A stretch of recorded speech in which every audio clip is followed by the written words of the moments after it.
प्यारे बच्चों, आज हम कक्षा 10 का चैप्टर नंबर 6 करेंगे, जैव प्रक्रम। तो बच्चों, जैव प्रक्रम, चलिए शुरुआत करते हैं। क्या होता है जैव प्रक्रम? वे सभी प्रक्रम जो संयुक्त रूप से जीव के अनुरक्षण का कार्य करते हैं, जैव प्रक्रम कहलाते हैं। तो बच्चों, जैव प्रक्रम को 4 भागों में बांटा गया है: पोषण, श्वसन, वहन, उत्सर्जन।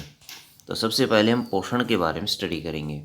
देखिए, पोषण क्या होता है? भोजन ग्रहण करना, पचे भोजन का अवशोषण करना और शरीर द्वारा अनुरक्षण के लिए इसका प्रयोग करना पोषण कहलाता है। ग्रहण करना, अवशोषण करना और उपयोग करना पोषण कहलाता है। पोषण के आधार पर जीवों को 2 समूह में बांटा गया है: सपोषी पोषण और विषमपोषी पोषण। पोषण का वह तरीका जिसमें जीव अपने आसपास के वातावरण में उपस्थित सरल अजैव पदार्थों द्वारा CO2, पानी और सूर्य के प्रकाश से अपना भोजन स्वयं बनाते हैं, उसे स्वपोषी पोषण कहते हैं, जैसे हरे पौधे और नीलहरित शैवाल। विषमपोषी पोषण बच्चों, पोषण का वह तरीका जिसमें जीव अपना भोजन स्वयं नहीं बना सकता बल्कि अपने भोजन के लिए अन्य जीवों पर निर्भर होता है, जैसे मनुष्य और अन्य जीव। जितने जीव जंतु हैं वो सारे पौधों और अन्य जीव जंतुओं पर निर्भर होते हैं। स्वपोषी पोषण, स्वपोषी पोषण हरे पौधों में और कुछ जीवाणुओं में जो प्रकाश संश्लेषण कर सकते हैं में होता है। प्रकाश संश्लेषण प्रक्रिया प्रक्रम, यह वह प्रक्रम है जिसमें स्वपोषी बाहर से लिए पदार्थों को ऊर्जा संचित रूप में परिवर्तित कर देता है। ये पदार्थ कार्बन डाइऑक्साइड और जल के रूप में लिए जाते हैं, जो सूर्य के प्रकाश तथा क्लोरोफिल की उपस्थिति में कार्बोहाइड्रेट में परिवर्तित कर दिए जाते हैं। तो बच्चों, 6CO2, 12H2O, 6C6H12O6 हमें प्राप्त होता है, 6O2 प्राप्त होती है, 6H2O प्राप्त होता है। स्टार्टिंग कहाँ से होती है बच्चों? पौधे क्या करते हैं? पत्तियों के माध्यम से CO2 अथवा कार्बन डाइऑक्साइड गैस लेते हैं और जल की उपस्थिति में इसको परिवर्तित करते हैं ग्लूकोज में। इस प्रक्रिया में क्लोरोफिल और सूर्य का प्रकाश यूज किया जाता है। क्लोरोफिल पौधों की पत्तियों में उपस्थित होता है। हरे रंग का वर्णक जो होता है वो क्लोरोफिल होता है, जिसकी वजह से पत्तियां हरी दिखाई देती है। इसमें ग्लूकोज प्राप्त होता है जो एक प्रकार का कार्बोहाइड्रेट है। C6H12O6 ग्लूकोज का सूत्र है। 6O2 ऑक्सीजन इसके अंदर मुक्त होती है और जलवाष्प भी इसमें निकलते हैं, 6H2O। प्रकाश संश्लेषण के लिए आवश्यक कच्ची सामग्री बच्चों, प्रकाश संश्लेषण के लिए क्या क्या जरूरी है? सूर्य का प्रकाश, क्लोरोफिल, कार्बन डाइऑक्साइड और जल, ये 4 चीज़ें जरूरी है। सूर्य का प्रकाश सूर्य से प्राप्त करता है पौधा, क्लोरोफिल उसकी पत्तियों में होती है, जबकि कार्बन डाइऑक्साइड वायुमंडल से प्राप्त करता है और जल जड़ों द्वारा मिट्टी से ले लेता है, मिट्टी द्वारा अवशोषित कर लेता है। प्रकाश संश्लेषण के दौरान निम्नलिखित परिघटनाएं होती हैं: क्लोरोफिल द्वारा प्रकाश ऊर्जा को अवशोषित करना। क्लोरोफिल क्या करता है? प्रकाश ऊर्जा को अवशोषित कर लेता है। प्रकाश ऊर्जा को रासायनिक ऊर्जा में रूपांतरित कर देना, उसको फिर किस में बदल देता है? रासायनिक ऊर्जा में बदल देता है। और जल अणुओं का हाइड्रोजन और ऑक्सीजन में टूटना, जल 2 अणुओं में टूट जाता है, हाइड्रोजन और ऑक्सीजन। कार्बन डाइऑक्साइड का कार्बोहाइड्रेट में अपचयन हो जाना, कार्बन डाइऑक्साइड किस में अपचयित हो जाती है? कार्बोहाइड्रेट में अपचयित हो जाती है। रंध्र अथवा स्टोमेटा क्या होते हैं? पत्ती की सतह के ऊपर छोटे सूक्ष्म छिद्र होते हैं, उन्हें स्टोमेटा अथवा रंध्र कहा जाता है। रंध्र के एक प्रमुख कार्य बच्चों, प्रकाश संश्लेषण के लिए गैसों का अधिकांश आदान प्रदान इन्हीं छिद्रों द्वारा होता है। वाष्पोत्सर्जन प्रक्रिया में जल रंध्र द्वारा निकल जाता है अथवा जलवाष्प के रूप में रंध्रों के माध्यम से ही निकलता है। पत्तियों के ऊपर ये छोटे छोटे छिद्र आप देख सकते हैं, इन्हीं को रंध्र कहा जाता है। ये बीच में आप देख सकते हैं, ये रंध्र है, ये बीच में जो है ये रंध्र है और ये द्वार कोशिकाएं हैं, ये सहायक कोशिकाएं हैं और ये अधिचरम कोशिका है। तो ये पत्ती की बनावट दी हुई है, पत्ती के ऊपर जो जो चीज़ें उपलब्ध हैं वो दिखाई गई हैं। चित्र में क्या है? रंध्र पत्ती की सतह पर सूक्ष्म छिद्र श्वसन गैसों के विनिमय और वाष्पोत्सर्जन के लिए खुलते और बंद होते हैं। तो ये बंद भी हो जाते हैं और खुलते भी हैं। तो ये जो है वो उसकी परिस्थिति पर डिपेंड करता है कि वही CO2 की सांद्रता कितनी है वायुमंडल में, उस पर डिपेंड करता है कि रंध्र खुलेंगे बंद होंगे। विषमपोषी पोषण। विषमपोषी पोषण प्राणी संपोषण, मृतजीवी पोषण और परजीवी पोषण, ये 3 प्रकार का है। प्राणी संपोषण, इसमें जीव संपूर्ण भोज्य पदार्थ का अंतर्ग्रहण करते हैं तथा उसका पाचन शरीर के अंदर होता है, जैसे अमीबा, मानव और कुछ और जंतु होते हैं जैसे जैसे चील होती है बच्चों, वो भी ऐसे निगल जाती है, और पक्षी होते हैं जितने, वो सारे भोजन को निगलते हैं और शरीर के अंदर ही उसका पाचन होता है। मृतजीवी पोषण, मृतजीवी अपना भोजन मृत जीवों के शरीर व गले सड़े कार्बनिक पदार्थों से प्राप्त करते हैं, जैसे फफूंदी और कवक। परजीवी पोषण, परजीवी अन्य जीवों के शरीर के अंदर या बाहर रहकर उनको बिना मारे उनसे अपना पोषण प्राप्त करते हैं, जैसे अमरबेल, जूं, फीताकृमि। अमीबा में पोषण हम देखेंगे बच्चों किस प्रकार होता है। इम्पोर्टेंट क्वेश्चन है, कई बार ये पूछा जाता है एग्जाम में। ये देख सकते हैं अमीबा की आकृति, आप अनियमित आकृति होती है इसकी, और बीच में ये केंद्रक है और ये मान लीजिए खाद्य कण है। भोजन को अपने पादाब की सहायता से घेर लेता है। सबसे पहले वो क्या करता है, खाद्य कण को देखता है और फिर जब खाद्य कण दिखाई देता है तो इसमें अपने आप पादाब अथवा कूटपाद बनने स्टार्ट हो जाते हैं, पैर बनने स्टार्ट हो जाते हैं। पादाब पैर होते हैं इसके, जिनकी सहायता से ये आगे पीछे बढ़ता है। फिर ये फूड अथवा खाद्य कण को घेर लेता है और घेर करके एक खाद्य रिक्तिका का निर्माण करता है, जिसमें खाद्य कण अंदर चला जाता है, खाद्य रिक्तिका बनती है। खाद्य रिक्तिका में जटिल पदार्थ का विघटन सरल पदार्थ में किया जाता है। पचा हुआ अपच कोशिका की सतह की ओर गति करता है। ये पदार्थ शरीर से बाहर निष्कासित कर दिया जाता है। ये जो अपचित भोजन जो होता है वो शरीर की किसी भी सतह से बाहर निकल सकता है और पचे हुए भोजन का अवशोषण अंदर कर लिया जाता है साइटोप्लाज्म में। पैरामीशियम में पोषण। पैरामीशियम पक्षाभ कोशिका की पूरी सतह को ढके होते हैं। ये भोजन एक विशिष्ट स्थान से ही ग्रहण किया जाता है। मनुष्य में पोषण, तो देखिए बच्चों मनुष्य में पोषण किस प्रकार होता है। सबसे पहले अंतर्ग्रहण, फिर पाचन, अवशोषण, स्वांगीकरण, बहिक्षेपण। सबसे पहले जो आहार नाल मूल रूप से मुंह से गुदा तक विस्तारित एक लंबी नली, आहार नाल के बारे में बताया इन्होंने। ये मुंह से लेकर के गुदा अंतिम अंग होता है वहाँ तक फैली होती है। मुंह के अंदर दांत होते हैं बच्चों, जीवा होती है, लार ग्रंथियाँ होती है। दांत भोजन को पीसते हैं, मुंह के द्वारा भोजन का अंतर्ग्रहण किया जाता है, भोजन को चबाया जाता है दांतों के द्वारा। जीवा भोजन को लार के साथ पूरी तरह मिला देती है। लार ग्रंथि से लार निकलती है। लार ग्रंथि से निकलने वाला रस को लार रस या लार कहते हैं। स्टार्च लार, एमिलेस और एंजाइम माल्टोस और शर्करा, तो ये बच्चों कुछ एंजाइम हैं। एक टाइलिन नामक एंजाइम भी इसमें उपस्थित होता है लार में। इसके बारे में एग्जाम में पूछ लिया जाता है, लार में कौन सा एंजाइम होता है, लार एमिलेस या फिर टाइलिन। भोजन गर्शिका, भोजन नली को भोजन गर्शिका कहते हैं। मुंह से अमाशय तक, अमाशय होता है बच्चों पेट, मुंह से पेट तक भोजन गर्शिका की कर्माकुंचन गति द्वारा ले जाया जाता है। गर्शिका की मांसपेशियों का संकुचन और शिथिलन, तो कर्माकुंचन गति जो होती है बच्चों, उसमें क्या होता है, भोजन नीचे खिसक जाता है। इस गति के माध्यम से नीचे की तरफ गति करेगा हमेशा भोजन। तो बच्चों देखिए ये चित्र देखिए, जिह्वा दी गई है और ये मुख है, ये गर्शिका दिखाई गई है, ये वाली जो नलिका होती है गर्शिका है।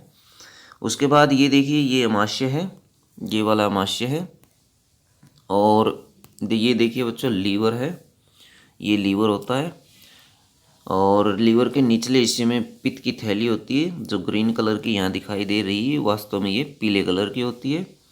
और फिर देख सकते हैं ये अग्नाशय होती है जो पेट के नीचे होती है, अग्नाशय पत्ते के आकार की होती है। और फिर बड़ी आंत जिसको हम वृद्धांत्र बोलते हैं, वृद्धांत्र बच्चों, ये एक शुद्धांत्र है छोटी आंत, ये वृद्धांत्र है बड़ी आंत। और ये गुदा द्वार है जहाँ अपच भोजन इकट्ठा होता रहता है। तो इस तरह से पूरी रचना आप देख सकते हैं इस चित्र के अंदर। गर्शिका जो होती है इसमें से भोजन नीचे खिसकता रहता है, गर्शिका के अंदर से भोजन नीचे जाता है, पेट में चला जाता है और पेट में HCl इसको पचा देता है, इसके साथ मिल जाता है। उसके बाद भोजन बच्चों पेट से निकल करके यहाँ आ जाता है जहाँ पर अक्षुद्रांत्र के ऊपर, जहाँ पर इसमें पितरस और अग्नाशी रस मिलता है इसके अंदर, जो इसको पचाने में सहायता करता है। इसे को ड्यूडेनम कहा जाता है बच्चों। और फिर इस ड्यूडेनम से बच्चों छोटी आंत में चला जाता है भोजन। छोटी आंत ये लंबी आंत होती है, काफ़ी लंबी होती है, इसमें भोजन काफ़ी देर तक पचता है। अब देखते हैं आमाशय के बारे में। देखिए बच्चों, जठर ग्रंथियाँ पाई जाती हैं आमाशय के अंदर, पेप्सिन, हाइड्रोक्लोरिक अम्ल और श्लेष्मा, ये 3 प्रकार के एंजाइम इसमें निकलते हैं। पेप्सिन जो होता है पाचक एंजाइम होता है, प्रोटीन का पाचन करता है। पेप्सिन प्रोटीन इस तरह से आपको याद हो जाएगा। हाइड्रोक्लोरिक अम्ल अम्लीय माध्यम तैयार करता है जो कि पेप्सिन की क्रिया में सहायक होता है।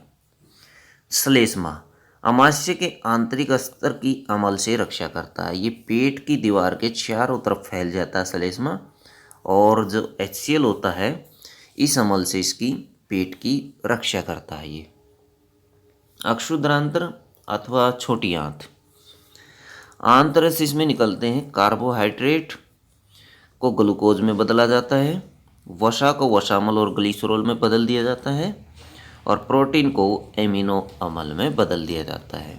तो इसमें जो एंजाइम निकलते हैं वो कार्बोहाइड्रेट, वसा और प्रोटीन को परिवर्तित कर देते हैं। यकृत से जो है पितरस निकलता है। यकृत तथा अग्नाशय से स्रावण प्राप्त करती है। ये यकृत से पितरस निकलता है जो कि पित्त लवण के रूप में इसमें मिल जाता है। वसा को पित्त लवण क्या करता है, वसा में बदल देता है, वसा की छोटी गोलिकाओं में बदल देता है। इसका ये इमल्सीकरण करता है बच्चों, और बड़ी गोलिकाओं को छोटी गोलिकाओं में परिवर्तित कर देता है। अग्नाशय क्या करता है, अग्नाशी रस को स्रावित करती है। ये पत्ते के आकार की ग्रंथि होती है। Amylase enzyme, trypsin enzyme, lipase, ये 3 तरह के एंजाइम इसमें निकलते हैं। प्रोटीन ट्रिप्सिन की उपस्थिति में पेप्टोन्स में बदल जाता है। वसा लाइपेस की उपस्थिति में वसामल में बदल जाती है, जबकि स्टार्च एमिलेस की उपस्थिति में ग्लूकोज में परिवर्तित हो जाता है। तो ये 3 एंजाइम इसमें निकलते हैं, और तीनों एंजाइम प्रोटीन, वसा और स्टार्च के ऊपर कार्य करते हैं। इनको पेप्टोन्स, वसामल और ग्लूकोज में बदल देते हैं। तो बच्चों दीर्घरोम, ये है दीर्घरोम अथवा जिनको विलाई कहा जाता है, ये छोटी आंत में उपस्थित होते हैं। ये प्रवर्ध होते हैं, अंगुली के जैसे उभार होते हैं छोटी आंत में। अवशोषण का स्थायी क्षेत्रफल बढ़ा देते हैं। बच्चों जैसे गुब्बारा होता है और फूलने पर उसका क्षेत्रफल बढ़ जाता है, इसी तरह इनका क्षेत्रफल भी बढ़ जाता है। ये छोटे छोटे प्रवर्ध होते हैं, इस तरह के अंगुली जैसे प्रवर्ध होते हैं, और ये फैल जाते हैं, जिसकी वजह से भोजन को अवशोषित किया जा सकता है आसानी से, और ये अवशोषण करके भोजन को शरीर के अन्य अंगों तक पहुंचाते हैं। वृद्धांत्र अथवा बड़ी आंत देखने में छोटी होती है लेकिन चौड़ी होती है, काफ़ी चौड़ी होती है। लंबाई इसकी 1.5 मीटर होती है। जल का अवशोषण करने का कार्य करती है। जब अपचित भोजन छोटी आंत से बड़ी आंत में चला जाता है तब उसमें कुछ मात्रा में जल होता है, उस जल को अवशोषित वृद्धांत्र अथवा बड़ी आंत कर लेती है। वर्ज्य पदार्थ गुदा द्वारा शरीर से बाहर निष्कासित करने में ये सहायता करती है। आगे देखिए बच्चों, श्वसन। पोषण प्रक्रम के दौरान ग्रहण की गई खाद्य सामग्री का उपयोग कोशिकाओं में होता है। जिससे विभिन्न जैव प्रक्रमों के लिए ऊर्जा प्राप्त होती है। ऊर्जा उत्पादन के लिए कोशिकाओं में भोजन के विखंडन को कोशिकीय श्वसन कहते हैं। विभिन्न पथों द्वारा ग्लूकोज का विखंडन। ग्लूकोज का सूत्र देखिए, इसमें 6 कार्बन होते हैं, ये लिखा हुआ है। कोशिका द्रव्य में ये प्रक्रिया होती है। ये 3 कार्बन परमाणुओं में टूट जाता है, जिसको पायरुवेट कहा जाता है, और प्लस ऊर्जा इसमें निकलती है। ऑक्सीजन की अनुपस्थिति, ऑक्सीजन का अभाव और ऑक्सीजन की उपस्थिति, इसमें ये 3 चरण होते हैं। यदि ऑक्सीजन की अनुपस्थिति है तो ये एथेनॉल और कार्बन डाइऑक्साइड में टूट जाता है। इस प्रक्रिया को किण्वन प्रक्रिया कहा जाता है, जो यीस्ट में देखी जा सकती है। लैक्टिक अम्ल में बदल जाता है यदि ऑक्सीजन का अभाव है तो, और ऊर्जा इसमें निकलती है। हमारी पेशियों में ये होती है, हमारी जो मांसपेशियाँ होती हैं हाथ की और पैरों की मांसपेशियाँ, उनमें ये प्रक्रिया देखी जा सकती है, जिसकी वजह से हम थकावट महसूस करते हैं। लैक्टिक अम्ल हमारी मांसपेशियों में इकट्ठा हो जाता है, जिसकी वजह से हम थकावट महसूस करते हैं। ऑक्सीजन की उपस्थिति में, यदि ऑक्सीजन की उपस्थिति है तो ये कार्बन डाइऑक्साइड जल और ऊर्जा में टूट जाता है, जो माइटोकॉन्ड्रिया में देखी जा सकती है। माइटोकॉन्ड्रिया कोशिका का एक अंग है जहाँ पर यह प्रक्रिया होती है। तो माइटोकॉन्ड्रिया जो है बच्चों, कोशिका का एक रसोई घर भी कहा जाता है इसको। तो वहाँ पर यह प्रक्रिया होती है जहाँ कार्बन डाइऑक्साइड और जल में ये टूट जाता है। श्वसन प्रक्रिया 2 प्रकार की होती है, वायवीय श्वसन, अवायवीय श्वसन। इनके बारे में पूछा जाता है, दोनों के बारे में। कभी कभार इनका डिफरेंस पूछ लिया जाता है एग्जाम में, या फिर 1 मार्क्स में इन दोनों की परिभाषा पूछ ली जाती है। ऑक्सीजन की उपस्थिति में ये होती है, जबकि अवायवीय ऑक्सीजन की अनुपस्थिति में होती है। ग्लूकोज का पूर्ण उपचयन होता है बच्चों कार्बन डाइऑक्साइड, पानी और ऊर्जा में। ग्लूकोज का अपूर्ण उपचयन होता है, जिसमें एथेनॉल, लैक्टिक अम्ल और कार्बन डाइऑक्साइड और ऊर्जा मुक्त होती है। यह कोशिका द्रव्य और माइटोकॉन्ड्रिया में पाई जाती है। यह केवल कोशिका द्रव्य में होती है। अधिक ऊर्जा उत्पन्न होती है, जबकि इसमें 36 एटीपी अणु निकलते हैं, और जबकि इसमें कम ऊर्जा उत्पन्न होती है वायवीय में, केवल 2 एटीपी अणु निकलते हैं। एटीपी बच्चों एडेनोसिन ट्राइफॉस्फेट ऊर्जा का एक रूप है ये, जो हमारे शरीर में भंडारित होती है। मानव केंद्रीय प्रक्रिया होती है, और ये प्रक्रिया यीस्ट में हमारी मांसपेशियों में भी पाई जाती है। श्वसन तंत्र, नासाद्वार, गर्शनी, कंठ, श्वास नली, श्वसनी, श्वसनिका, फुफ्फुस अथवा फेफड़े, कुपिका कोश, ये अंग है बच्चों मानव श्वसन तंत्र के, और इन्हीं के अंदर रुधिर वाहिकाएं फिर इसके माध्यम से ये प्रक्रिया पूर्ण होती है। इन अंगों के माध्यम से सबसे पहले वायु नासाद्वार के माध्यम से हमारे अंदर प्रवेश करती है शरीर में, और फिर वो श्वास नली के माध्यम से फेफड़ों में चली जाती है। फेफड़ों में जब ऑक्सीजन अवशोषित कर ली जाती है रक्त के द्वारा, तो फिर उसी वायु को बाहर निष्कासित कर दिया जाता है। अंदर आने वाली वायु में ऑक्सीजन की मात्रा ज़्यादा होती है, और बाहर जाने वाली वायु में ऑक्सीजन की मात्रा कम होती है, जबकि कार्बन डाइऑक्साइड की मात्रा काफ़ी ज़्यादा होती है। फुफ्फुस अथवा फेफड़े बच्चों, ये पसलियाँ होती हैं जो कि 24 होती हैं। 24 पसलियाँ पाई जाती हैं हमारे शरीर में। 12 पसलियाँ इस तरफ होती हैं और 12 पसलियाँ दूसरी साइड में पाई जाती हैं। ये बच्चों कुपिकाएँ होती हैं, जिनकी संरचना गुब्बारे जैसी संरचना होती है। जब वायु इनमें भर जाती है गुब्बारे की तरह, जैसे गुब्बारा फूल जाता तो ये भी फूल जाती हैं, और जब वायु इनमें से निकल जाती है तो ये सिकुड़ जाती है गुब्बारे की तरह से। ये श्वसनिकाएँ हैं। जब श्वास नली 2 से 3 भागों में बट जाती है तब उनको श्वसनिकाएँ कहा जाता है। रुधिर वाहिकाएँ, ये आप इसमें पढ़ेंगे। डायाफ्राम जो होता है, एक पट्टी होती है जो कि हृदय को घेरी रहती है। इसको फेफड़ों को और हृदय को घेरी रहती है, इस पट्टी को डायाफ्राम कहा जाता है। मध्य पट ये बीच में भी पाई जाती है। श्वसनी, ये श्वसनी है। श्वसनिका 2 पार्ट में जब बट जाती है तो श्वसनिका इसको कहा जाता है। कुपिका कोश, ये वाले कुपिका कोश हैं। ये कुपिकाएँ अथवा कुपिकाएँ, कुपिका कोश तब कहा जाता है जब इनमें वायु भर जाती है। कोश खजाना होता है बच्चों, तो इस तरह से उसका नाम भी उसी नाम से पड़ा हुआ है, क्योंकि इसके अंदर वायु भरी रहती है जो हमारे शरीर के लिए खजाने की तरह कार्य करती है। मानव श्वसन क्रिया, अंतः श्वसन और उच्छ्वसन, ये दो प्रकार की होती है। अंतः श्वसन क्या होता है, वक्षीय गुहा फैल जाती है, वक्षीय अथवा छाती फूल जाती है, इसमें वक्षीय गुहा अपने मूल आकार में वापस आ जाती है।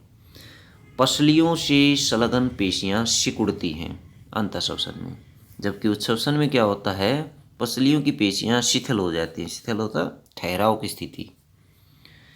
वक्ष ऊपर और बाहर की ओर गति करती है, अथवा छाती जो है ऊपर की ओर बाहर गति करती है, वक्ष अपने स्थान पर वापस आ जाती है। गुहा में वायु का दाब कम हो जाता है और वायु फेफड़ों में भर जाती है। गुहा में वायु का दाब बढ़ जाता है और वायु अथवा कार्बन डाइऑक्साइड फेफड़ों से बाहर चली जाती है। अंतःश्वसन, सांस द्वारा वायुमंडल से गैसों को अंदर ले जाना। उच्छ्वसन, फेफड़ों से वायु का या गैसों को बाहर निकालना। स्थलीय जीव श्वसन के लिए वायुमंडल से ऑक्सीजन का प्रयोग करते हैं। जलीय जीव वे जल में विलेय ऑक्सीजन का उपयोग करते हैं। जल में घुली हुई ऑक्सीजन का उपयोग जलीय जीव करते हैं बच्चों। कूपिका, रक्त व ऊतकों के बीच गैसों का आदान प्रदान। वायु अथवा O2 से समृद्ध होती है वायु, कूपिका में चली जाती है, रक्त वाहिकाएं इसको ले लेती हैं। O2 अथवा ऑक्सीजन आरबीसी कोशिकाओं द्वारा या हीमोग्लोबिन के साथ मिलकर के HbO2 बनाती हैं। Hb हीमोग्लोबिन होता है बच्चों, और हीमोग्लोबिन में खासियत होती है ऑक्सीजन को अपने साथ जोड़ने की। तो ये हीमोग्लोबिन आरबीसी कोशिकाओं में पाया जाता है, जिनको रेड ब्लड कर्पसल्स अथवा लाल रक्त कणिकाएं कहा जाता है। लाल रक्त कणिकाएं जिनकी वजह से हमारे रक्त का रंग लाल होता है। तो ये हीमोग्लोबिन के साथ जुड़ जाती है ऑक्सीजन। फिर क्या होता है, धमनी द्वारा ऑक्सीजन को ऊतकों में पहुंचाना। धमनी क्या करती है, दो तरह की हमारे शरीर के अंदर नसें अथवा वाहिकाएं पाई जाती हैं, जिनको साधारण भाषा में नस बोलते हैं बच्चों। एक होती है धमनी और दूसरी होती है शिराएं। धमनी और शिराएं जिनके अंदर कई बार इंजेक्शन भी लगाए जाते हैं बच्चों। धमनी शुद्ध रक्त को ले जाने का कार्य करती हैं और शिराएं अशुद्ध रक्त को ले जाने का कार्य करती है। धमनी आप देख भी सकते हैं, आपके शरीर में दिखाई भी देती हैं, और धमनियाँ जिनकी भित्तियाँ मोटी होती हैं, देखिए धमनी ऑक्सीजन को ले जाने का कार्य करती है, इनमें शुद्ध रक्त चलता है।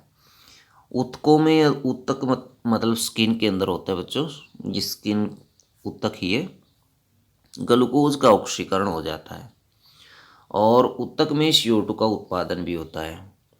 उसके बाद बच्चों CO2 ऊतकों में इकट्ठी होती है और CO2 रक्त के द्वारा इसका विसरण हो जाता है। CO2 आगे चलती है और रक्त के माध्यम से इसको फेफड़ों तक पहुंचा दिया जाता है और ये चलती रहती है और फेफड़ों के माध्यम से फिर इसको शरीर से बाहर निकाल दिया जाता है। संवहन प्रक्रिया क्या होती है, मनुष्य में भोजन, ऑक्सीजन और अन्य आवश्यक पदार्थों की निरंतर आपूर्ति करने वाला तंत्र संवहन तंत्र कहलाता है। आदान प्रदान यानी चलना बच्चों, उसका स्थानांतरण करना एक जगह से दूसरी जगह तक संवहन कहलाता है। मानव संवहन तंत्र के मुख्य अवयव इस प्रकार हैं, हृदय, रक्त नलिकाएं और वहन माध्यम। हृदय होता बच्चों, ये हमारे छाती के अंदर लेफ्ट साइड में उपस्थित होता है। रक्त नलिकाएं धमनी और शिराओं को कहते हैं। वहन माध्यम रक्त और लसिका दो प्रकार के होते हैं। देखिए रक्त क्या होता है, रक्त के अंदर दो प्रकार के द्रव्य पाए जाते हैं, ठोस अवयव जिनको रुधिर कणिकाएं कहा जाता है, और द्रवीय अवयव जो प्लाज्मा होता है, पीले रंग का तरल पदार्थ जिसमें 90% जल होता है, तथा शेष अवयव जैविक प्लाज्मा, प्रोटीन जैसे एल्ब्यूमिन, ग्लोब्यूमिन और अजैविक पदार्थ खनिज तत्व होते हैं। लाल रुधिर कणिकाएं तीन प्रकार की होती हैं, लाल रक्त कोश कणिकाएं, श्वेत रक्त कणिकाएं और प्लेटलेट्स। O2 CO2 का वहन ये करती हैं लाल रक्त कणिकाएं, जिनमें हीमोग्लोबिन पाया जाता है। रक्त का रंग लाल इन्हीं की वजह से होता है। श्वेत रक्त कणिकाएं शरीर को रोग मुक्त करने में सहायक होती हैं, जबकि प्लेटलेट्स रक्त का थक्का अथवा रक्त को जमने में सहायता करती हैं। जब रक्त चोट लग जाती है शरीर में तो रक्त बहने लगता है और प्लेटलेट्स की उपस्थिति की वजह से ही वो रक्त जमाव अथवा रक्त रुकता है। रक्त वाहिका, धमनी और शिरा में अंतर। ऑक्सीकृत रुधिर को शरीर के विभिन्न अंगों में, हृदय से शरीर के अन्य अंगों में ले जाने का कार्य करती हैं। अपवाद एक ऐसी धमनी होती है जिसमें अशुद्ध रक्त चलता है, जिसको फुफ्फुसीय धमनी कहा जाता है। शिरा, शिराएं विभिन्न अंगों से अनॉक्सीकृत अथवा अशुद्ध रक्त को एकत्र करके हृदय तक वापस लाती हैं। इसका भी एक अपवाद है। एक फुफ्फुसीय शिरा होती है जिसमें शुद्ध रक्त चलता है। धमनी की भित्ति जो होती है अथवा दीवार होती है वो मोटी होती है, लचीली होती है। शिरा की भित्ति कम मोटी होती है, कम लचीली होती है। इसमें वाल्व नहीं होते, इसमें वाल्व होते हैं। ये सतही नहीं होती, ऊतकों के नीचे पाई जाती हैं, जबकि ये सतही होती हैं। देखिए बच्चों, ये फेफड़े हैं और फेफड़ों से फुफ्फुसीय शिरा में विऑक्सीजनित रक्त जाता है। ये विऑक्सीजनित रक्त है और फुफ्फुसीय धमनी ये विऑक्सीजनित रुधिर का वहन करती है। ये दायां लिंद है, ये बायां लिंद है, ये दायां निलय है, ये बायां निलय है, ये हृदय है बच्चों। और महाशिरा क्या करती है?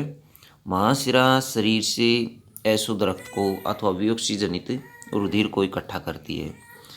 सभी अंगों से, शरीर के सभी अंगों से ये इकट्ठा करती है। सभी सारा का सारा जो अशुद्ध रक्त होता है वो यहाँ पर आकर के इकट्ठा हो जाता है महाशिरा में।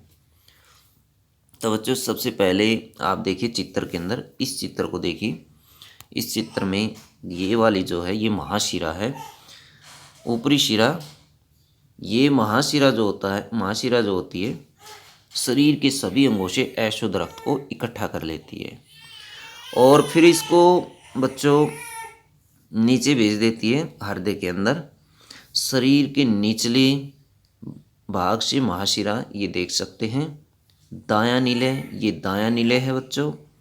ये विभाजिका है बीच में, ये बायां निलय है और ये बायां अलिंद है, ये वाला देख सकते हैं, और ये दायां अलिंद है।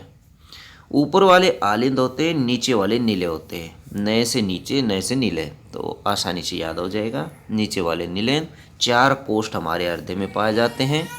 क्या करती है महाशिरा? अशुद्ध रक्त को इकट्ठा करती है, नीले में भेजती है, आलिंद में भेजती है, दाएं आलिंद में। दाएं आलिंद से ये फिर नीले में आ जाता है, दाएं नीले से फिर ये फेफड़ों में चला जाता है और फेफड़ों से ये फेफड़ों के अंदर भेजने वाली धमनियाँ और शिराएँ हैं और फेफड़ों से फिर ये बाएं आलिंद के अंदर आ जाता है और बाएं आलिंद से ये बाएं नीले में आ जाता है। बाएं नीले से बच्चों ये महाधमनी में चला जाता है।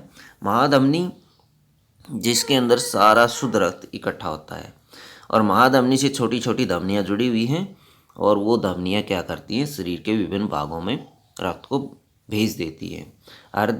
देखिए हृदय में उपस्थित मानव हृदय एक पंप की तरह होता है जो सारे शरीर में रुधिर का परिसंचरण करता है। आलिंद की अपेक्षा नीले की पेशीय भित्ति मोटी होती है क्योंकि नीले को पूरे शरीर में अधिक रक्तचाप से रुधिर को भेजना होता है। हृदय में उपस्थित वाल्व रुधिर प्रवाह को उल्टी दिशा में रोकना सुनिश्चित करते हैं। वाल्व क्या होते हैं बच्चों? हृदय में उपस्थित वाल्व होते हैं, यहाँ पर वाल्व होते हैं जिस रक्त नीचे जा सकता है इन वाल्वों के माध्यम से, लेकिन ऊपर की दिशा में मूवमेंट नहीं कर सकता। लसिका, लसिका क्या है? एक तरल ऊतक है जो रुधिर प्लाज्मा की तरह ही है, लेकिन इसमें अल्प मात्रा में प्रोटीन होते हैं। लसिका वहन में सहायता करता है। पादपों में परिवहन, जाइलम और फ्लोएम। पादपों में 2 ऊतकों के माध्यम से परिवहन होता है, जाइलम और फ्लोएम। जाइलम देखिए क्या होता है? पादप तंत्र का एक अवयव होता है जो मृदा से प्राप्त जल और खनिज लवणों का वहन करता है, जबकि फ्लोएम में पत्तियों द्वारा प्रकाश संश्लेषित उत्पादों को पौधे के अन्य भागों में वहन अथवा पहुंचाता है।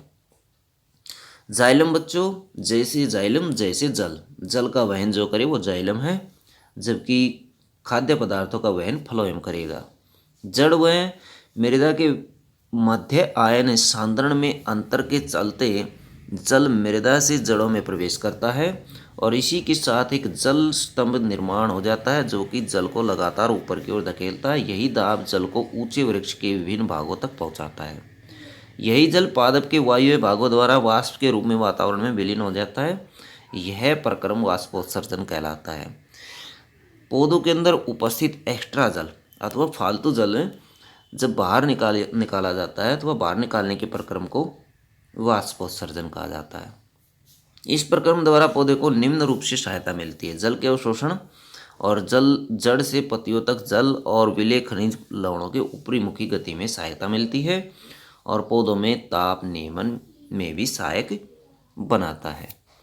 भोजन तथा दूसरे पदार्थों का स्थानांतरण पौधों में प्रकाश संश्लेषण के विलेय पदार्थों का वहन स्थानांतरण कहलाता है जो कि फ्लोएम ऊतक द्वारा होता है।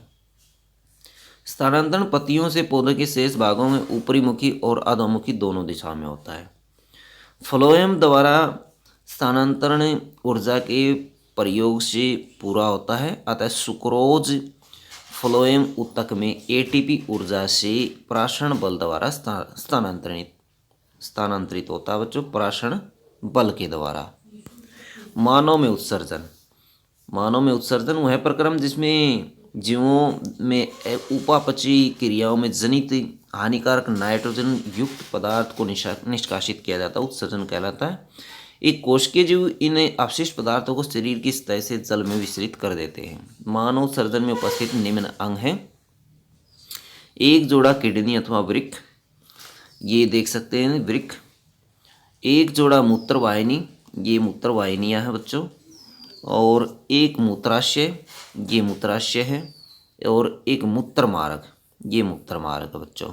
तो ये चित्र में देखिए, इसमें बाईं वृक्क दिखाई गई है, बाईं वृक्क शिरा, बाईं वृक्क धमनी, महाधमनी, बाईं मूत्रवाहिनी, महाशिरा और मूत्राशय और मूत्र मार्ग अथवा शीशन। तो बच्चों ये देख सकते हैं आप। वृक्क में मूत्र बनने के बाद मूत्रवाहिनी से होता हुआ मूत्राशय में ये एकत्रित हो जाता है। मूत्र बनने का उद्देश्य रुधिर में से वर्ज्य पदार्थ अथवा हानिकारक अपशिष्ट पदार्थों को छानकर शरीर से बाहर निकालना होता है। वृक्क में मूत्र निर्माण प्रक्रिया। वृक्क की संरचना व क्रियाविधि क्रियात्मक इकाई वृक्काणु अथवा नेफ्रॉन कहलाती है। वृक्काणु के मुख्य भाग इस प्रकार: नेफ्रॉन जो कि छोटी इकाई होती है जिसकी वजह से वृक्क अथवा किडनी का निर्माण होता है। कोशिका गुच्छ, ये वृक्काणु के कुछ भाग होते हैं। कोशिका गुच्छ जिसको कोशिकाओं का गुच्छा होता है, ग्लोमेरुलस इसको कहा जाता है। ये जो है ना कोशिकाओं का एक गुच्छा होता है जो छानने का कार्य करता है। ये पतली भित्ति वाला रुधिर कोशिकाओं का गुच्छा होता है। कोशिकाओं का गुच्छा ये आप देख सकते हैं। बोमन संपुट, ये कप की आकार की संरचना होती है। बोमन संपुट, ये कप के आकार की जो संरचना आपको दिखाई दे रही है इसके अंदर, जिसमें कोशिकाओं का गुच्छा इसके अंदर होता है। कप की संरचना में कोशिकाओं का जो गुच्छा है, ये कप की संरचना, ये बोमन संपुट है और ये केशिका गुच्छ है।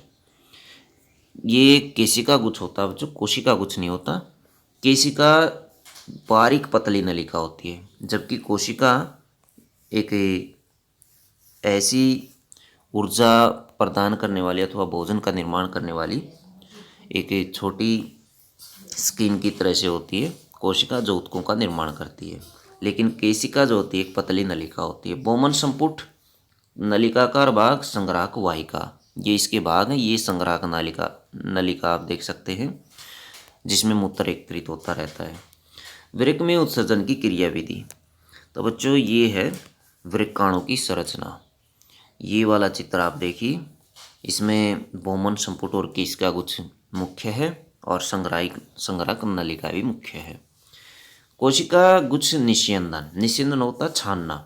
जब वृक्क धमनी की शाखा वृक्काणु में प्रवेश करती है तब जल, लवण, ग्लूकोज, एमिनो अम्ल व अन्य नाइट्रोजनीय अपशिष्ट पदार्थ कोशिका गुच्छ में से छन करके बोमन संपुट में आ जाते हैं। वर्णात्मक पुनः अवशोषण। वृक्काणु के नलिकाकार भाग में शरीर के लिए उपयोगी पदार्थ जैसे ग्लूकोज, एमिनो अम्ल, लवण और जल का पुनः अवशोषण होता है। नलिका स्त्रावण, यूरिया अतिरिक्त जल व लवण जैसे उत्सर्जित पदार्थ वृक्काणु के नलिकाकार भाग के अंतिम सिरे में रह जाते हैं, वह मूत्र का निर्माण करते हैं। वहाँ से मूत्र संग्राहक वाहिनी और मूत्र वाहिनी से होता हुआ मूत्राशय स्थायी रूप से संग्रहित रहता है और मूत्राशय के दाब द्वारा मूत्र मार्ग से ये बाहर निकाल दिया जाता है। बच्चों, कृत्रिम वृक्क, कृत्रिम वृक्क देखिए बच्चों, अथवा आर्टिफिशियल किडनी। कृत्रिम वृक्क अथवा अपोहन यह एक ऐसी युक्ति है जिसके द्वारा रोगियों के रुधिर में से कृत्रिम वृक्क की मदद से नाइट्रोजन अपशिष्ट अथवा नाइट्रोजनी पदार्थों को निष्कासित किया जाता है। जब किडनी खराब हो जाती है तब इस कृत्रिम वृक्क का प्रयोग किया जाता है। प्राय एक स्वस्थ व्यक्ति में प्रतिदिन 180 लीटर आरंभिक निस्यंदन वृक्क में होता है। एक वृक्क अथवा एक किडनी रोजाना 180 लीटर मूत्र को स्रावित करती है, छानती है, शुद्ध करती है, उसमें से छान करके अलग करती है रक्त में से, जिसमें से उत्सर्जित मूत्र का आयतन 1.2 लीटर होता है। शेष निस्यंदन ये बच्चों 180 लीटर रक्त को छानने का कार्य करती है किडनी, और उसमें से मूत्र की मात्रा जो होती है 1.2 लीटर होती है। शेष निस्यंदन वृक्क नलिकाओं में पुनः अवशोषित हो जाता है। शेष जो निस्यंदन पदार्थ होता है वो वृक्क नलिकाओं में पुनः अवशोषित कर दिया जाता है। पादप में उत्सर्जन, वाष्पोत्सर्जन प्रक्रिया द्वारा पादप अतिरिक्त जल से छुटकारा पाते हैं। बहुत से पादप अपशिष्ट पदार्थ कोशिकीय रिक्तिका में संचित करते रहते हैं। अन्य अपशिष्ट पदार्थ रेजिन गोंद के रूप में पुराने जाइलम में संचित रखते हैं। पादप कुछ अपशिष्ट पदार्थों को अपने आसपास मृदा में भी उत्सर्जित करते हैं। तो ये था बच्चों आपका लेसन नंबर 6। तो बच्चों इसके क्वेश्चन आंसर हम नेक्स्ट वीडियो में करेंगे। अगर वीडियो अच्छी लगे तो बच्चों लाइक करें, हमारे चैनल को सब्सक्राइब